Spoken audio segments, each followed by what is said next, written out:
Hey, good morning, students, teachers. The way to think of this channel is you've just joined a class in progress. Like we're coming together yet again. There's always starting in the middle, kind of. It's a Heideggerian concept. I'm going to be doing kind of a book review, not book review, but like readings. Readings I'm suggesting, and then I'm not saying you need to do them even. It's more like here's what I'm doing and sharing research, giving you branch paths. The way we think here is in terms of a terrain, like it could be a scouting thing where we're out in the wilderness, and there could be a literal wilderness in this picture. And then metaphorically as well, we're in this terrain where we have sort of campfire base camps, and then we branch off and go into various, you could call them rabbit holes or scenarios or hiking trails, really, right? To stick with one metaphor. So, like what I'm scrolling through now, we could take it as a Jupyter Lab tutorial. We could be talking about Matplotlib and how to create these kind of graphics, or we could be focusing on the topic, which is the topic of this notebook, which is radioactive decay, the patterns, the pathways, this kind of stuff, right? With connections to music. And so it could be more a study of, I don't know, pop culture or music lineage, treating of this subject of radioactivity and so forth, okay? So that's an example of a trail. And what I do in this channel is kind of um, stick to main trails that it makes sense to branch off of. And then when people like hire me as their tour guide, like I was a high school math teacher. So I'm hired as a high school math teacher, and we do like School of Tomorrow, and we do like elite school stuff. My last client was an elite school, and possibly that would be where to connect, right? Through my last client. So here's one of the books we read, Buckminster Fuller, Critical Path. We've talked about Kiyoshi a lot in this channel already, and we'll cycle back, of course, to Kiyoshi. And this links to a kind of a toy story. I talk about toys quite a bit here, right? I've got this like inventory of toys that you'll have seen before, and these all have a purpose. This is what we call a Goldberg sometimes. This is a hexapent also. This is a cube made of mites. Mites are 1/8. Three three little ones, like two A's and one B make a mite. And A's coming left and right, B's coming left and right. B's are a little more slanty.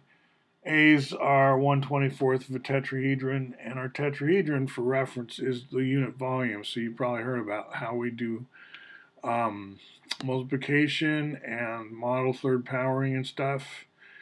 And people might say, "Oh, stay away from that stuff. It's got weird math in it," you know. But it's not that weird. Is I guess it's weird.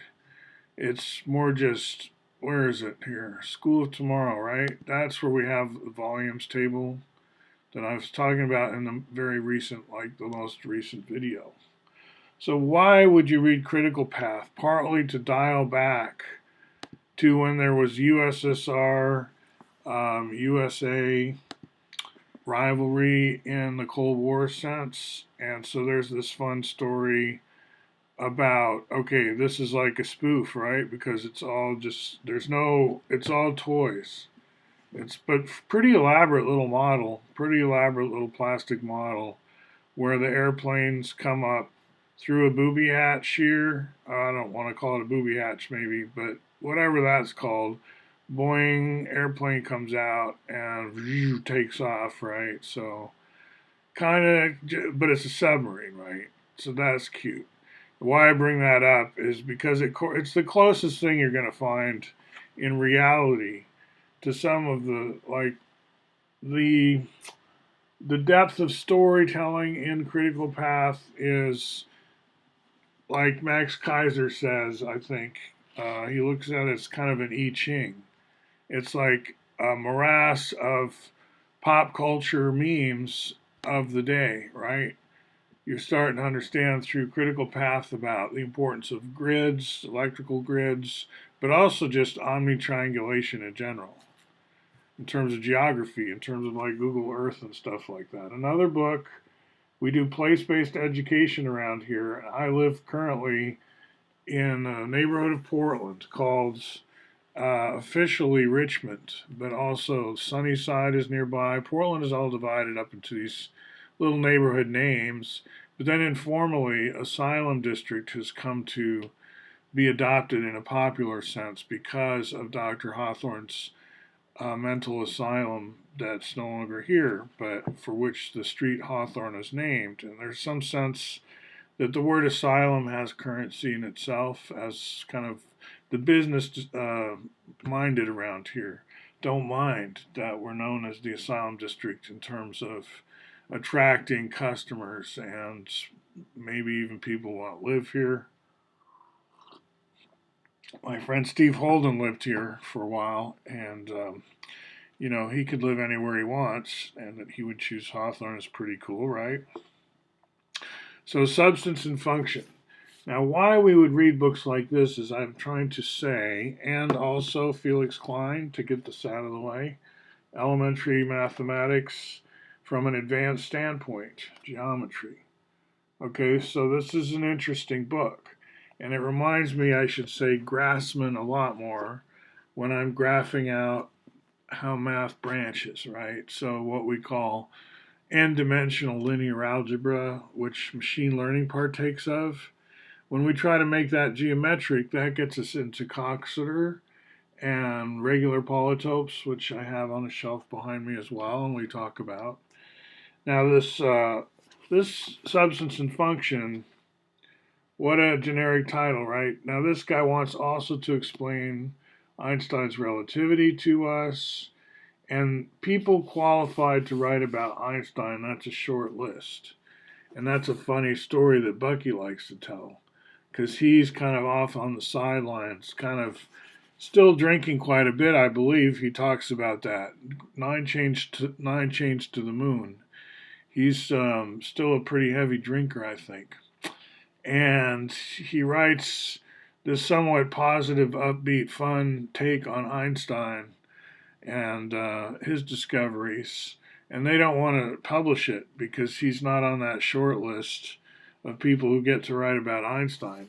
Unlike our friend Ernst here, who's a neo-Kantian, you could say. And when I read his book, I'm thinking, wow, what did he think of the later Wittgenstein? But I don't think he got around to that. So there's a lot, I would say, in my sort of what my philosophy would be. I would contextualize a book like this in terms more of language games, and central questions for me are things like, are we allowed in the humanities anymore to take words that we consider important, such as gravity, and give it or impart to it a trajectory through semantic space, through meaning space, that's somewhat like our choice, right? And who are we? Well, I feel we contend. There's a tension because gravity has a use as the weakest force. It's the one that's not even a force, it's the shape of space, right? And general relativity and all of this, right? And are there, and gravity waves and, the whole STEM side, there's a gravity over there. That's important. Now, can we in the humanities also use the word gravity, or do we have to use the word schmavity? Because we don't mean what they mean exactly, right? We mean something else, let's say, and only within a certain namespace. And then there's another namespace with its gravity, and another namespace with its gravity. And each one is a gravity well, you could say. And is that okay? Can we have multiple languages? And I think that synergetics is kind of implicitly asking that, because as we've been noting on the Trim Tab Book Club, Fuller's use of the word gravity, say in connection with alloys, what he's alloying there are different languages. He's got his humanities thing with gravity tuned in a different way. And he's trying to alloy with our electromagnetic way of thinking about metal, right? We don't think in terms of gravity as what's holding the atoms together, the molecules. We're thinking electromagnetically. We're thinking about current, magnetic fields, all that stuff. And Fuller comes in with his gravity because he's trying to do tension in general. He's trying to do what's that thing that holds us together like tension does in a generic sense. Like he's trying to make that a word, generic tension, which he associates with syntropy and with nature kind of being tight. And then there's compression, which pushes out. It's the opposite, and it's tangential. It's at 90 degrees. All this stuff, right? So I'm saying he's got a context and a meaning for gravity versus radiation as coming in and creating sort of foci or centers. That would be the gravitational tendency, and then radiation is the broadcasts expelling in all directions, right? So convergence, divergence, you could say. Now, are you allowed to take a word like gravity and try to repurpose it at all? But you maybe you can, but it's like if you touch a sciencing flywheel kind of thing. Like if you do it in the wrong context, you could get flung off at high velocity. I guess I'm saying um, if you really want to work closely and intimately with a certain group, it pays to learn their shop talk to some level. Now, finally, going over to medium, I try to give my take on synergetics here and there, right? It's not the whole thing that I think about. Like, I'm into the trucker exchange program where, as a driver, I would get to go. I've already done the Bhutan. Like, I know those scary roads, right? And I wasn't the driver there. We had a pro, and I lived through it. But wow, okay, so I would go more like to um, the big freeways, the ones between, say, China and Pakistan or Europe, whatever, the new one band, one road kind of stuff. I would say trucker exchange with Oregon or something. And so I'd talk about a lot of different things, general systems theory. And so that's kind of the advanced rabbit holes we could take. Remember, it's all just exploring various, I don't want to say campgrounds because that sounds too tame. That's why I stick to wilderness. But it might be in practice when you actually go physically somewhere that has actual physical terrain, how wild is it going to be? I always talk in terms of electric ATVs and stuff like this. So I'm in a semi-rural thing, and we're trying out agriculture with either rocket science, with handheld tools, but also electric tractors and stuff. So obviously there's electrical power generation going on here somewhere. And is there a grid or no grid?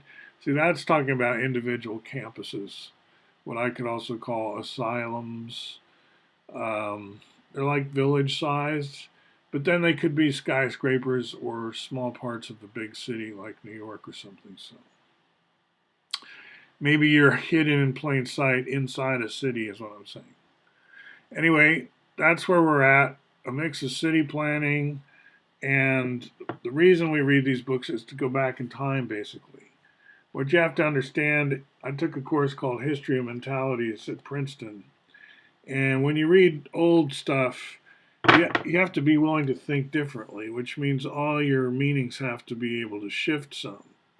And maybe not a lot, and maybe it's not really going to work. Like trying to get into another person's head, another time's head, it takes a lot of kind of meta thinking in terms of allowing your concepts to adjust and mean different things. And I'm not saying we all do this, even if you just are touring the world and learning different ways of looking at the world. You're going to always be flexible in terms of how you think, or you're going to need to be. So not a new thing. It's just when you time travel, when you go back and try to think the way people used to think, it's especially challenging, but very accessible too. If like you don't speak a whole lot of languages besides say one, like a lot of American in the sense of United Statesian types, they just speak one language. Well, you can still go back and study how people used to think in that language if you need to, if you want to. I recommend it. Okay, I'll see you in the next video. Oh, also, one of my neighbors actually, Paul Levy, the quantum revelation. I'm reading through this again in hypertexty ways. My tendency is to read out of order a lot. So that's like my videos here too. That's my style, hypertext, hyper space. My friend Gene Fowler didn't like hyper. He thought it just meant wow. So you're just saying well, it means like hype text, right? He thought of it as just wow text. But, you know, we've got that n-dimensional Grassmann kind of linear algebra way of thinking too. And that's what the web is, high dimensional, high dimensional. But not in a scary, mysterious way either. So, all right, see you down the road.